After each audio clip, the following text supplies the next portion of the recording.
You likely used it this morning without a second thought, but this cheap, everyday item has saved more lives than any medicine in human history. The formula is hidden in a 5,000-year-old Babylonian clay cylinder. The recipe is surprisingly crude.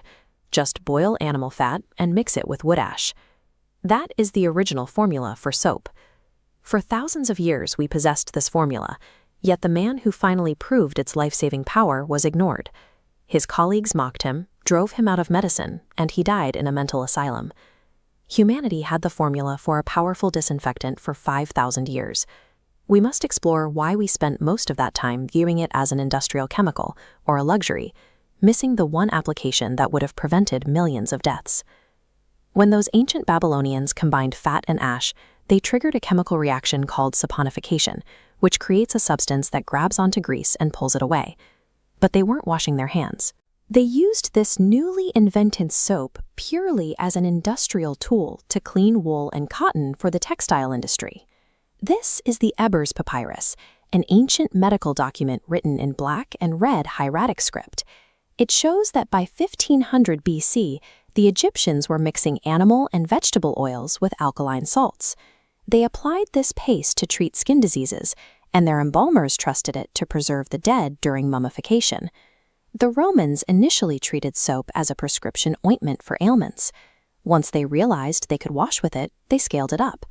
These towering brick walls are the ruins of a Roman bathhouse, which served as the social epicenter of their empire. For thousands of years, these empires saw soap as a textile cleaner, a medical paste, or a status symbol for the rich. No one realized they were holding a tool that could physically stop fatal diseases from spreading. When the Roman Empire collapsed in 467 AD, Europe's plumbing and bathing habits fell with it. Public bathhouses closed, and the continent entered a centuries-long period of filth.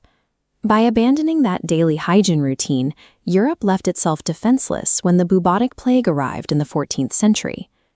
While Europe suffered, the Islamic Golden Age was innovating. A Persian chemist named Al-Razi tested the formulas and proved that vegetable oils worked significantly better than animal fats. That breakthrough led to Syrian makers in Aleppo creating these massive blocks of green, olive oil-based hard soap produced on an industrial scale.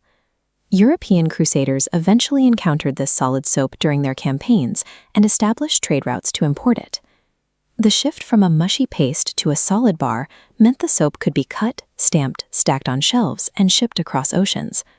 But as soon as this easily transportable product arrived in Europe, governments saw a way to extract revenue from it. Countries like England classified soap as a luxury item and taxed it so heavily that ordinary citizens couldn't afford it. Having clean hands became a strict privilege of the wealthy.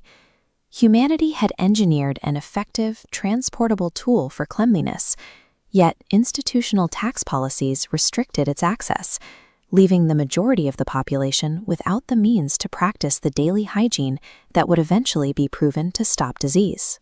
Those taxes were finally repealed in the mid-1800s, and in 1847 at the Vienna General Hospital, a Hungarian doctor named Ignaz Semmelweis noticed a pattern playing out right in front of the medical community. This chart outlines the hospital's two maternity wards. Ward 2, run by midwives, had a relatively low mortality rate, but Ward 1, staffed by doctors, had a death rate 5 times higher. Semmelweis investigated and found the only difference. Doctors in Ward 1 regularly performed autopsies on cadavers, then walked straight into the delivery room to handle newborns without washing their hands. Semmelweis mandated a chlorinated hand-washing solution. The results were immediate. The death rate in Ward 1 plummeted from over 13. They drove Semmelweis out of the profession, and he eventually died in a mental asylum just 14 days after being committed. The barrier to saving thousands of lives was the refusal of institutional experts to acknowledge a simple, observable truth. It took decades for germ theory to finally validate Semmelweis. Fortunately, in 1791, a chemist named Nicole Leblanc had patented a method to make soda ash from common salt. That lowered the cost of production, finally making soap accessible to the European majority. By the 19th and 20th centuries, American corporations like Procter & Gamble and Colgate turned daily cleanliness from a basic health measure into a cultural mandate. Then the World Wars hit, causing massive shortages of the animal and vegetable fats required to make traditional soap.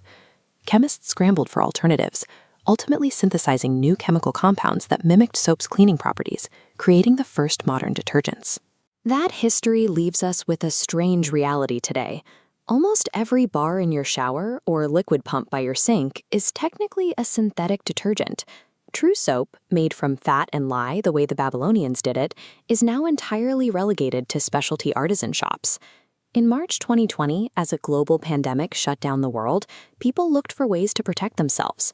A viral explanation finally revealed to the public exactly how soap functions at a microscopic level.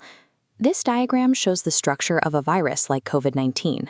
It is essentially a core of genetic material protected by a lipid or fatty membrane layer. Soap molecules have one end attracted to water and the other attracted to fat. When you wash your hands, those fat-attracting ends act like molecular crowbars. They wedge themselves directly into the virus's fatty shell and physically rip it apart, neutralizing the threat. A mixture of fat and ash discovered in ancient Babylon survived the rise and fall of empires and the rejection of the medical establishment. When the world faced a modern pandemic, that same chemical reaction remained one of our primary tools for neutralizing a global threat.